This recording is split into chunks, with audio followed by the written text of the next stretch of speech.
እናቴን አላውቃትም። እሷ ናፈቀችኝ፣ እናቴን ናፈቀችኝ። በዛ ላይ ደግሞ እናታንም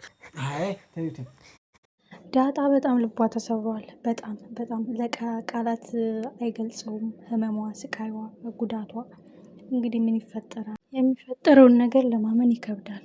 አንደኛ ዳጣ አሁን ስሜቷ ተጎድቷል። ማንም ግልጽ እየሆነላት አይደለም። ማንም እውነታውን እየነገራት አይደለም። ሁልጊዜ ቋጠሮ፣ ሁልጊዜ እንቆቅልሽ፣ የማይፈታ ህልም ነው የሆነባት። ይህን ጉዳይ ሊፈታላት የሚችለው አባቷ ብቻ ነው። አባቷ እስከሆነ ድረስ እውነታውን የመናገር ግዴታ አለበት። ሁልጊዜ ደም እያለቀሰች እስከ መቼ? ሰላምም ወደደችም ጠላችም በቃ ሚስጥር አድርገሽ ያዥው። እኔ ሆኖ ቆይ አንቺ እናትሽንም አባትሽንም አታውቂያቸውም እንዴ?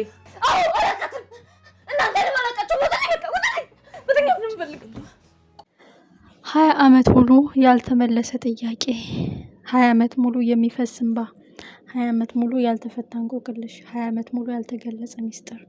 እጅግ የሚያሳዝን የዳጣ ህይወት እጅግ ያሳዝናል፣ ልብ ይሰብራል። እናቴን አላውቅም፣ እኔ ማነኝ? ከየት ተፈጠርኩኝ? ከየት ተወለድኩኝ? አባቴን ባውቅም የእናት ናፍቆት ሁልጊዜ ያቃጥለኛል። ናታን ንገረኝ፣ የእውነት በጣም አዝኜብሃለሁኝ።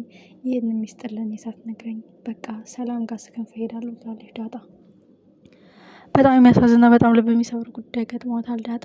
የአባቷ ጭንቀት እስከዛሬ ሰላም ሲሰጣት ሲነሳት እንቅልፍ ሲያሳጣት የነበረው ሌላ እንቆቅልሽ ተጨምሮባታል። የእሷ የእናትነት ጥያቄ። እናቴ ማናት? ማን ወለደችኝ? ለምን ጣለችኝ? የሚለውን እንቆቅልሽ ለመፍታት የእናቷን ፍለጋ እንደቀጠለች ነው ዳጣ። አቢጌልና ናታን ስለተጻፈው ደብዳቤ ሲያወሩ አልዋጥላት ብሎ ተደብቃ እየሰማች ነበረ። በጣም የሚገርመው ነገር ሰላም ለዳጣ የጻፈችው ደብዳቤ እኔ እናትሽ ነኝ የሚል ነው። ሜቢ በቃ የሆነ ታይም ላይ እኔ ከሞትኩኝ በህይወት ከሌለው ከሞትኩኝ እንድሰጣት ነው። ግን በአካል እያለች ቢነግሯት አይቀልም። ከባድ ነው። ዳጣ ሁልጊዜ የምትፈራው እናቷን አቅፋታለች፣ ስማታለች፣ አጉርሳታለች፣ አቅፋት ተኝታለች። ግን አታውቃትም። ዳጣ ውስጧ የሚያረው እናቴ ሳላገኛት ብትሞት ቸግሯታል፣ እርቧታል፣ ከፍቷታል የሚለው ነገር ታስባለች። ኤኒዌይ ዳጣ በጣም ተዘዝናለች። በጣም በጣም ማለት ነው።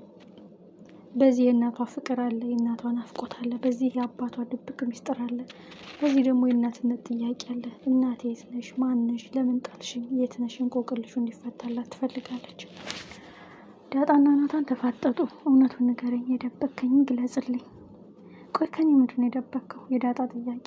ዳጣ በጣም የምታሳዝነው። ናታንም እውነቱን አድበስብሷል። አቢጌል አሁን ግራ ገብቷታል። እናትሽን ካላወቅሽ፣ አባትሽን ካላወቅሽ አንቺ ማነሽ? እዚህ ቤት ምን ትሰሪያለሽ ነው ጥያቄው። ሌላ ታሪክ ሊፈጠር ነው። የሲሳይ ልጅ አይደለችም፣ የድሬዳዋ ልጅ አይደለችም። ይች ልጅ ማናት የሚለው ጥያቄ አሁን አቢጌል ስላልተቀየረች መልሳ ጉድጓድ ልትቆፍር ነው ማለት ነው። ሜቢ አካሄዷን ሲስተሟን ልትቀይር ትችላለች እንጂ አቢጌል ተንኮልና ክፋቷ ጥርጣሬነቷ ያው ነው። ሜቢ እንደስከዛሬው አወቅኩ ሁሉን ነገር ፊት ለፊት የምትለው ነገር ልታቆም ትችላለች። ዳን እንቆቅልሽ ካልነገራችሁኝ ሰላምን አፋጥጣታለሁ፣ አባዬን ጠይቀዋለሁ ትላለች። ናታን ግን ሁሉም ነገር ሚስጥር ሆኖ እንደነበረበት እንዲቀጥል ነው የሚፈልገው። ዳጣ አሁን ብዙ የሚረብሻት ስሜት አለ። የማንነት ጥያቄ፣ ማንኝ? ምንድነኝ? ማናት እናቴ? ከየት ተወለድኩ? የሚለው እልፍ አላፋት ጥያቄ ይመጣባታል። የዚህን እንቆቅልሽ እንዴት ነው የምትፈታው? የዚህን ሚስጥር እንዴት ነው የምታገኘው? እጅግ የሚያሳዝን ህይወት ነው። በዚህ በኩል አቢጌል ከናታን ራቂ፣ ናታንን አትጠጊ እያለች ሰላም ታሳጣታለች። አሁን ዳጣ ከአቢጌል ይልቅ ዳጣ አስቸጋሪ ልትሆንበት ሊቀያየሩ ሊሆን ይችላል። ከዳጣ ሁኔታ አንጻር እንዳየ ነው። ምክንያቱም ከናታን ክፍል ምን ትሰሪያለሽ? ናታን እሷ ጋር ምን ታወራለህ? እንዴት? በቃ ብዙ ነገር እና ዳጣ በስሜታዊና በናፍቆት ሁሉ ነገር ግልብጥብጥ እያለባት ነው። ይህ ጉዳይ እንዴት አገኛችሁት? በጣም የሚያሳዝናል፣ በሚሰብር ጉዳይ ነው። አሁን እዚህ ጋር ነው ትልቁ ጉዳይ የሚፈጠረው። ዳጣ ሰላምን አፋጣ ከጠየቀቻት መናገሩ አይቀርም። ስንቶቻችሁ ናችሁ እውነቱ ይነገራት? ስንቶቻችሁ ናችሁ በጊዜ ሂደት እንቆቅልሽ ይፈታ የምትሉት? ዳጣውን ሰላም እናቷ እንደሆነች ካወቀች ሜቢ የምርመራውን ውጤት አውቀህ ነው ደሬ ያስቀየርከው፣ አውቀህ ነው የደበከው ልትል ትችላለህ ወይዘሮ ማርታ። የበለጠ ጦርነት ነው የሚሳፋመው። አቢጌልም ነገሮችን ትውት ነገሮችን እርስ ማድረግ አትፈልግም። እልቅ አካሄዷን ቀይራ አረማመዷን ቀይራ ሰውን ማጥቃት፣ ሰውን መጉዳት፣ ሰውን ጠልፎ መጣል እንዴት ነው የሚለውን ሂደቱን ትለውጠዋለች እንጂ ሰውን ከማጥቃትና ከመጉዳት ወደኋላ አትልም። ሜሪ አቢጌል የተማረችው መቸኮሏ፣ ፊት ለፊት እውነቱን መጋፈጧ፣ ሁሉን ነገር በአደባባይ ይፋ ማውጣቷ ነው እስከዛሬ ቅጣት ያመጣባት።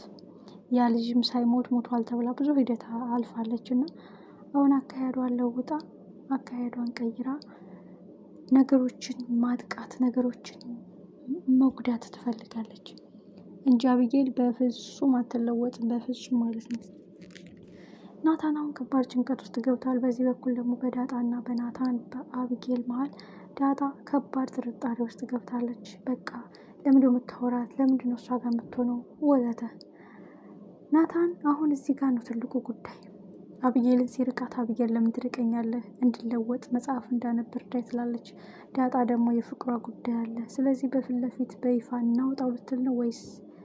እናቴ ናፈቀችኝ፣ 9 ወር አርግዛ አመጣ ወለደችኝ፣ ግን የታለች ልጅ የምሽ ፈለገችኝ፣ እናቴ ናፈቀችኝ፣ ዘር እንደሌለው ዘረቢስ እየተባልኩ አድጌ ቤተሰብን እንደሌለው ጎዳና ተዳዳሪ ሆኜ እዚህ ደርሼ አባቴን ባገኝ በእናት ናፍቆት ተቃጠልኩ እያለች በጣም ስሜታዊ ሆና እያለቀሰች ነው። ይህ ጉዳይ ወዴት የሚሄድ ይመስላችኋል? ውድና የተከበራችሁ ቤተሰብ በጣም አጓጊና ልብ አንጠልጣይ ነው። ጋሽ ደረጃ አሁን የማያፈገፍጉበት ወደኋላ የማይሉበት ትልቅ ጥያቄ መጥቶባቸዋል። እኔ ማን ነኝ? ምንድን ነኝ? ያንተ ልጅ በሆነ እንኳን እናቴ ማናት ማወቅ እፈልጋለሁ የሚለው ጥያቄ ነው። አይነግሯትም በፍጹም። ግን ዳጣውን ቲንክ ነው ማድረግ ያለባት። እናቴ ሰራተኛ ናት፣ ወንድም ተወለደልሽ፣ ልጅ እኮ ነሽ እያለች እንግዲህ በመሀል የሚያመልጣት ቃል ነበር ሰላም። አቢጌል በትክክል ታውቃለች፣ ናታንም ያውቃል። እኔ እንዳላውቅ የሚደብቁትና የሚሰሩት ድራማ ነው ብላ ነው የምታስበው። ስለዚህ ሜቢ የሆነ ገንዘብ ካገኘች የሰላምና የእሷን ጸጉር ወስዳ ልታስመረምር ትችላለች። የባለፈው ምርመራ አሁን የደረጀና የእሷ የተመረመረ ነው የመሰላት። ያንን ቆቅልሽ ራሱ እንዴት እንዳለፉት አታውቅም። ስለዚህ በትክክል ልቤም እርፍ የሚለው ሰላም የማገኘው ውጤት እንደምን ብዬ ገንዘብ አግኝቼ ምርመራውን ሳያደርግ ነው ልትል ትችላለች። ግን ሳይነግሯት ሚስጥሩን ሳያስረዷት እንቆቅልሹን ሳይፈቱላት ዳጣ ከነ ብሩክ ከነ ሞገስ ብር ተበድራ አስመርምራ ውጤቱን ካወቀች በፍጹም እስከዛሬ አገኘዋቸው ብላ ከተደሰተችው በላይ እንኳንም አላወቅኩኝ ባላውቃችሁስ ብላ ነው ልቧ የሚሰበረው። ለምን እያወቃችሁ በእናቴ ናፍቆት እየተቃጠልኩ እንደሆነ እያወቃችሁ እንዴት ዝም አላችሁ? ትዳሩን ለመጠበቅ ብታስብም የኔን መቃጠል ማን ይረዳኝ ነው የምትለው። ቀጣይ ክፍል ምን ይፈጠር ይሆን? ሁላችን